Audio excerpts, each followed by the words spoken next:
반갑습니다. 붓다의 복과 지혜입니다. 부처님의 10가지 칭호 가운데 열에는 진리를 깨달아온 자라는 뜻입니다.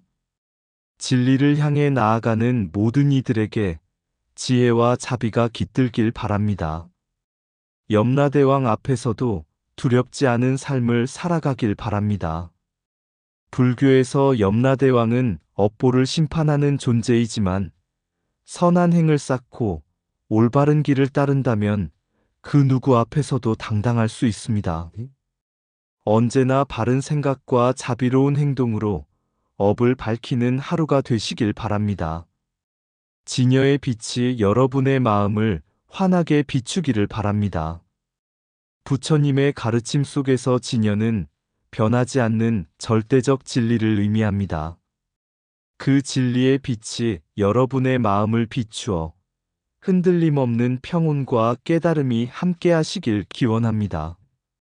세간과 출세간을 아우르는 지혜로 삶을 가꾸어 가시길 바랍니다. 부처님께서는 세간과 출세간을 모두 아는 지혜를 지니셨습니다. 우리도 일상의 삶 속에서 부처님의 가르침을 실천하며 궁극적인 깨달음의 길로 나아가기를 바랍니다. 자, 그럼 염라대왕은 사람이 죽은 지 5일이나 35일이 지나 심판을 맡은 왕이다. 그 여정을 함께 해볼까요? 부처님께서 열반에 드신 후 그의 가르침을 따르는 승가는 깊은 슬픔과 혼란 속에 빠졌다. 특히 차익비구는 부처님의 수레를 모셨던 사람으로 살아생전 부처님을 가까이에서 모셨다는 이유로 자만심을 품고 있었다. 그는 자신이 누구보다도 부처님의 가르침을 잘 알고 있다고 생각하며 다른 비구들에게 가르침을 내리려 했다. 어느 날 차익비구는 승가의 중요한 회의에서 부처님의 법을 해석하며 자신의 의견을 강하게 주장했다. 다른 비구들이 경전에 의거하여 설명했으나 차익비구는 자신의 경험이 더 중요하다며 듣지 않았다. 그는 말하기를, 나는 누구보다 부처님을 가까이에서 모셨던 사람이다. 그러니 부처님의 뜻을 가장 잘 안다. 내 말을 따르는 것이 옳다. 이를 본 마하가섭존자는 차익비구를 조용히 불러 따뜻한 음성으로 말했다. 차익이여, 그대는 부처님을 가까이서 모셨으나 부처님의 가르침도 함께 모셨는가?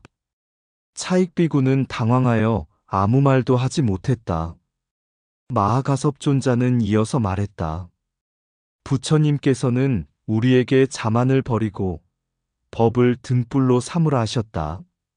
부처님의 뜻을 진정으로 깨닫고자 한다면 그 가르침을 따르고 실천해야 한다.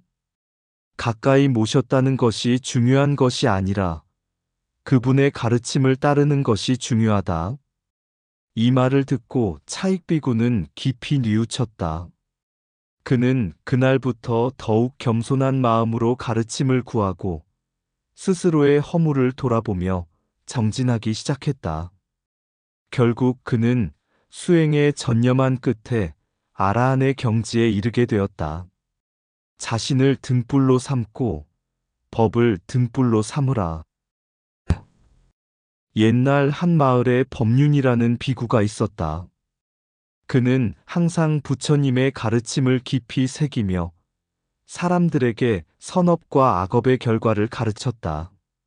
하지만 마을 사람들은 눈앞의 이익만을 좇으며 업의 법칙을 가볍게 여겼다. 어느 날 마을에서 가장 부유했던 상인이 갑작스럽게 병에 걸려 목숨을 잃었다. 그리고는 염라대왕 앞에 서게 되었다.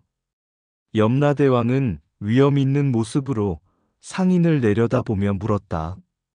너는 평생 재물을 쌓았으나 그 재물을 어디에 썼느냐? 상인은 머뭇거리다가 대답했다.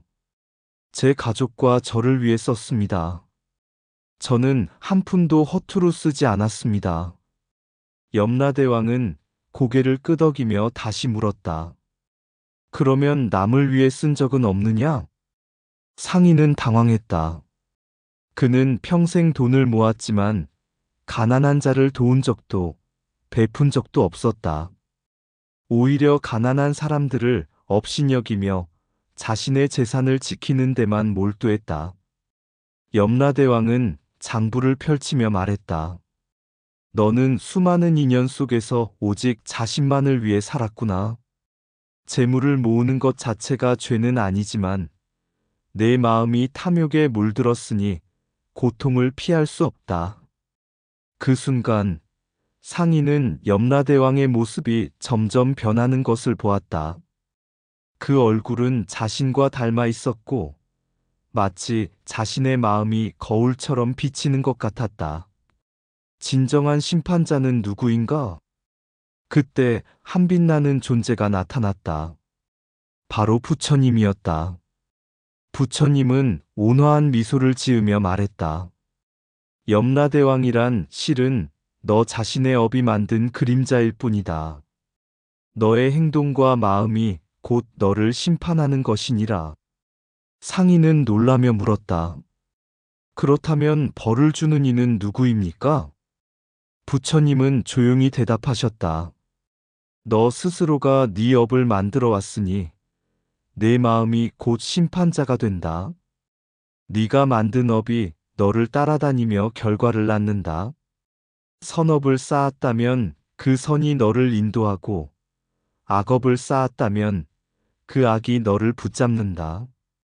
그 말을 듣고 상인은 깊은 후회를 하며 다시 태어나면 반드시 남을 돕는 삶을 살겠다고 다짐했다.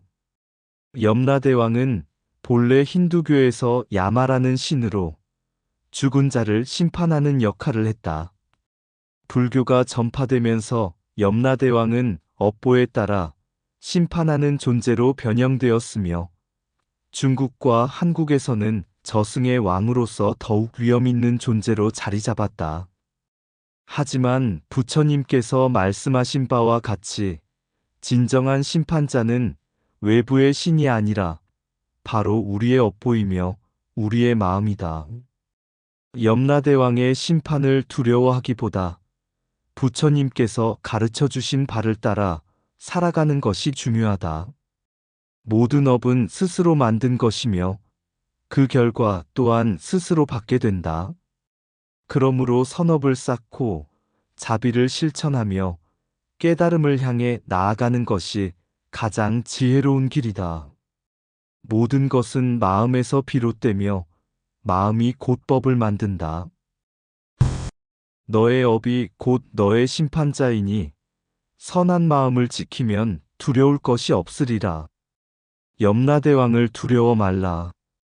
네가 지은 행위가 곧 너를 인도할 것이니라. 모든 것은 마음에서 비롯되며 마음이 곧 법을 만든다. 스스로 지은 업은 그림자처럼 따라오고 심판은 외부가 아닌 내면에서 이루어진다. 선한 마음으로 쌓은 업은 천상의 길을 열고 탐욕으로 쌓은 업은 스스로를 속박하리라. 부귀와 권세를 움켜쥔 자가 아니라 베푸는 자가 진정 자유롭다. 염라대왕은 밖에 있지 않다. 너의 어두운 마음이 염라가 되고 너의 자비로운 마음이 부처가 된다. 업은 강물과 같아 멈추지 않고 흐르니 선한 씨앗을 뿌리면 맑은 물이 되고 악한 씨앗을 뿌리면 탕류가 된다. 죽음이 심판이 아니라 삶이 곧 심판이니 바르게 살면 어디에도 두려움이 없다. 부처님께서 말씀하시길 모든 죄는 깨달음으로 녹고 모든 선행은 스스로를 빛나게 하리라. 염라대왕의 심판은 단 한순간이지만 업보의 심판은 생을 넘어 계속되느니라. 마음이 곧 극락이요 마음이 곧 지옥이니 스스로의 마음을 지혜와 자비로 다스리라. 네가 만든 업이 내 길을 결정하고 네가 행한 선이 내 미래를 밝히리라.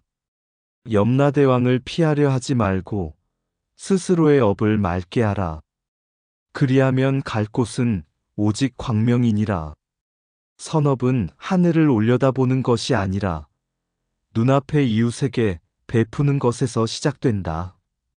이러한 말씀을 새기며 하루하루를 살아간다면 염라대왕을 두려워할 것이 아니라 스스로의 마음을 밝히는 길을 찾을 수 있을 것입니다. 옛날 한 젊은 수행자가 부처님을 찾아와 질문했다. 부처님, 저는 저승의 심판이 두렵습니다. 염라대왕이 지옥에 보내지는지 극락에 가는지 결정한다는데 어떻게 해야 합니까? 부처님께서는 미소를 지으며 말씀하셨다. 염라대왕이 너를 심판하는 것이 아니라 너 스스로가 이미 심판을 받고 있다. 수행자는 놀라며 다시 물었다. 어떻게 제가 스스로를 심판한단 말입니까? 부처님께서 설명하셨다. 염라대왕은 단지 거울을 들고 있을 뿐이다. 그 거울 속에 네가 지은 업이 그대로 비칠 것이니라. 그 거울을 통해 네가 스스로를 볼 뿐 염라는 아무런 판단도 내리지 않는다. 수행자는 곰곰이 생각하다가 다시 물었다. 그렇다면 제가 선한 일을 하면 반드시 좋은 곳에 태어나고 나쁜 일을 하면 지옥에 간다는 말입니까? 부처님께서는 고요한 목소리로 대답하셨다. 좋은 곳에 태어나기를 바라서 선행을 한다면 그 선행은 이기심에서 비롯된 것이니라. 악업을 피하기 위해 선업을 쌓는 것도 두려움의 연장일 뿐이다. 진정한 해탈은 업을 넘어서는 것이다. 네가 스스로 밝은 지혜를 얻고 자비를 행하면 염라대왕은 너를 볼 필요조차 없게 된다.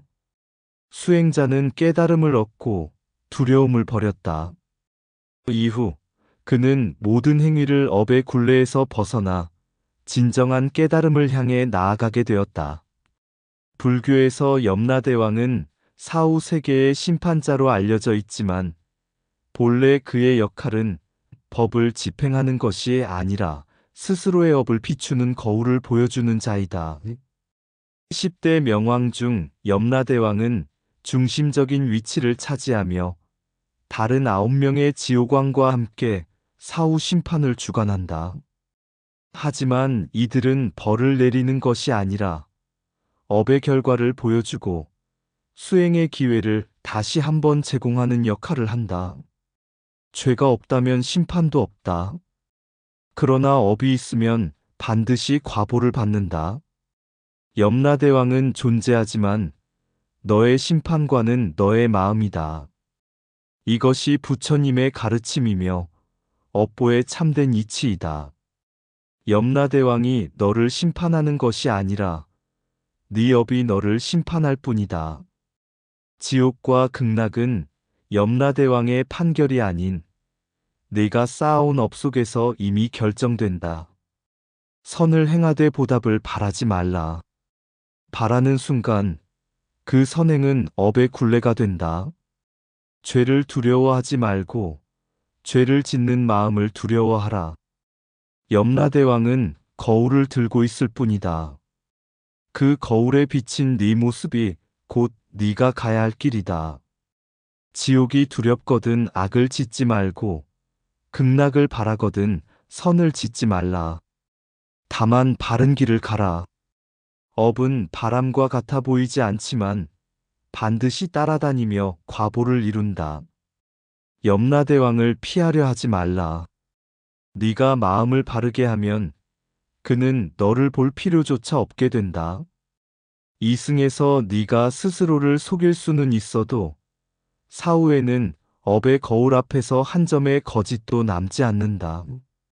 선한 마음은 극락을 짓고 악한 마음은 지옥을 짓는다. 염라는 그저 이를 비춰줄 뿐이다.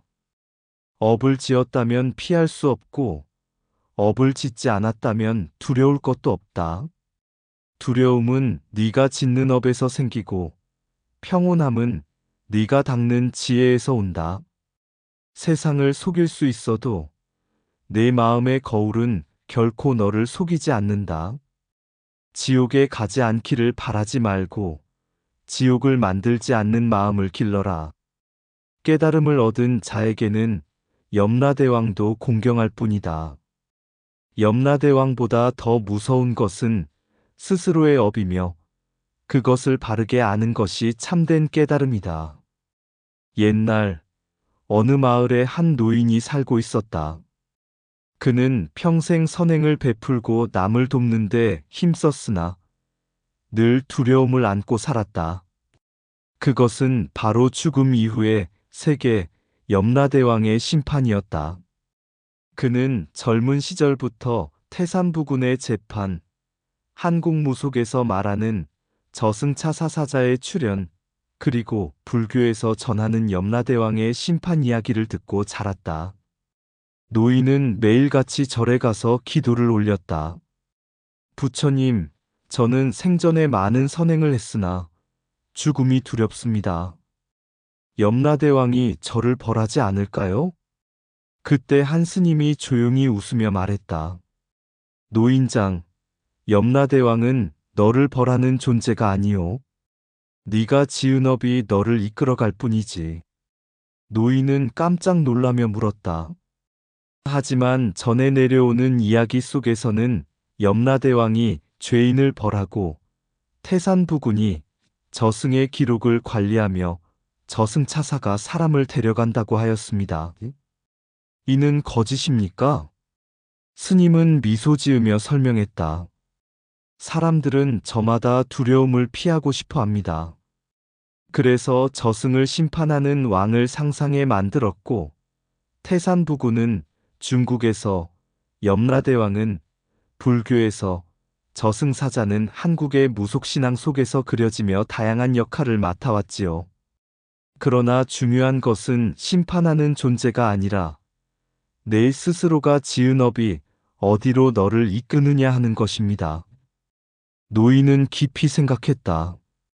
그렇다면 제가 두려워할 것은 염라대왕이 아니라 제가 짓는 업이겠군요. 스님은 고개를 끄덕였다. 그렇소. 현대에는 드라마와 영화에서도 염라대왕이 등장하지만 때로는 무서운 신으로, 때로는 익살맞은 존재로 그려지지요. 그러나 중요한 것은 그 모습이 아니라 우리가 올바르게 살아가고 있는가 하는 점입니다. 염라대왕을 두려워하기보다 지금 이 순간을 바르게 살아가며 남에게 선을 베푸는 것이야말로 가장 지혜로운 길이지요. 노인은 크게 깨달았다. 그리고 더 이상 죽음을 두려워하지 않게 되었다. 그는 더더욱 선행을 베풀었고 남을 도우며 살았다. 그의 삶이 끝나자 꿈속에서 염라대왕이 나타나 웃으며 말했다. 너는 이미 너의 길을 밝혀두었으니 나를 두려워할 이유가 없다. 그 순간 노인은 알았다. 염라대왕이란 두려운 존재가 아니라 우리의 업이 만들어낸 거울과 같은 존재라는 것을. 업은 그림자와 같아 누구도 벗어날 수 없으며 스스로가 그 길을 밝힌다. 심판하는 이는 염라대왕이 아니라 네가 지은 업이니라. 염라대왕을 두려워 말고 스스로의 마음을 다스려라. 그것이 곧 해탈의 길이다.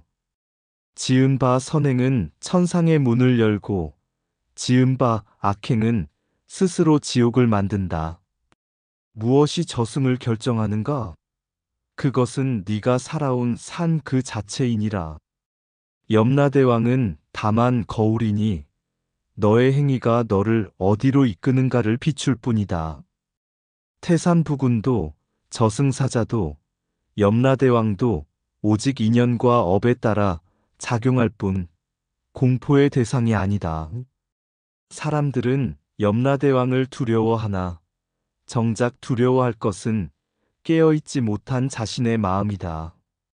지금의 한 생각이 곧 내일의 과보를 만든다. 그러니 한순간도 어리석게 쓰지 말라. 심판은 저승에서 이루어지는 것이 아니라 이승에서 너 스스로가 만들어가는 것이니라. 그러니 언제나 바르게 살아야 한다. 지옥도 천국도 외부에 있지 않다. 네 마음이 곧 지옥이 되기도 하고 극락이 되기도 하느니라. 모든 것은 인연 따라 움직이며 스스로 지은 업이 반드시 너를 따라갈 것이다. 죽음을 두려워하지 말고 삶을 두려워하라. 어리석게 살면 죽음보다 더한 고통이 기다린다. 염라대왕의 심판을 피하려 하지 말고 내 마음을 맑히는 법을 배워라. 그러면 그가 너를 반기리라. 옛날 한 도인이 있었다.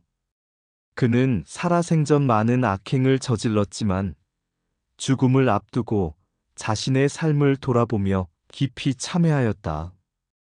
결국 그는 저승에 이르렀고 염라대왕 앞에 서게 되었다.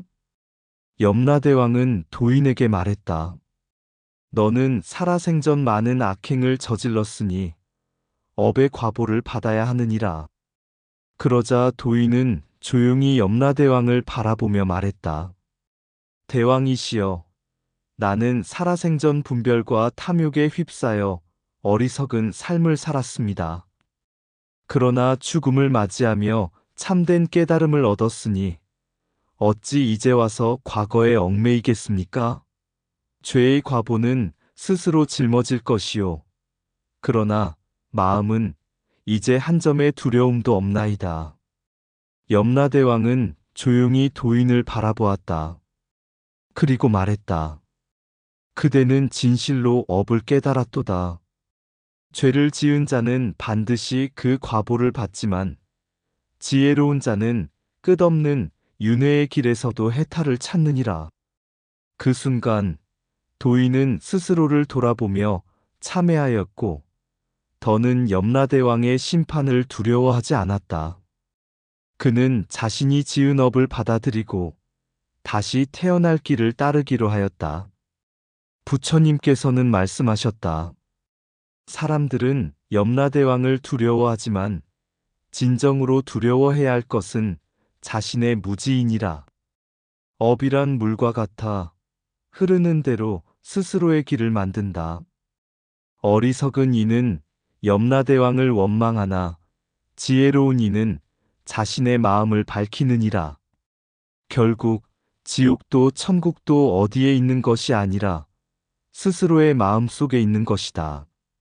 지금 이 순간 자신의 삶을 돌아보고 지혜롭게 살아간다면 염라대왕의 심판은 더 이상 공포가 아닌 깨달음의 문이 될 것이다. 저승의 문 앞에 서니 염라대왕의 눈빛 깊고 차가워 그의 손끝에 닿을 죄의 흔적들. 이제는 내가 짊어져야 할 길이 되어버렸다. 그러나 나는 알았네. 두려움에 사로잡힐 필요는 없음을. 부처님께서 말씀하셨듯이 모든 것은 마음속에서 시작되나니라. 과거의 죄도 미래의 두려움도 내 마음이 만든 그림자일 뿐 이 순간의 깨달음이 나를 구원하리니 염라대왕의 눈빛마저 자비로 바뀌리라. 부처님이 가르친 진리, 그것은 공허 속의 채움. 지금 여기서 진심으로 반성하고 정직하게 살아가는 것에서 시작되나니. 염라대왕, 그대의 심판이 무섭지 않다. 그대는 오히려 나를 깨우치려 오셨으니 죄와 공덕을 헤아리는 그대의 손길 속에 내 마음의 고요함을 찾아갈 뿐이리. 부처님께서 말씀하신 그 길을 걸으며 참된 자유를 느낀다. 사후의 심판을 두려워하지 않으리. 모든 것은 마음에 달려있음을 알았으니. 이상 붓다의 복과 지혜였습니다. 오늘도 복지 구족한 날 되세요. 구독과 좋아요는 붓다의 복과 지혜를 밝히는 큰 자비의 등불이 됩니다.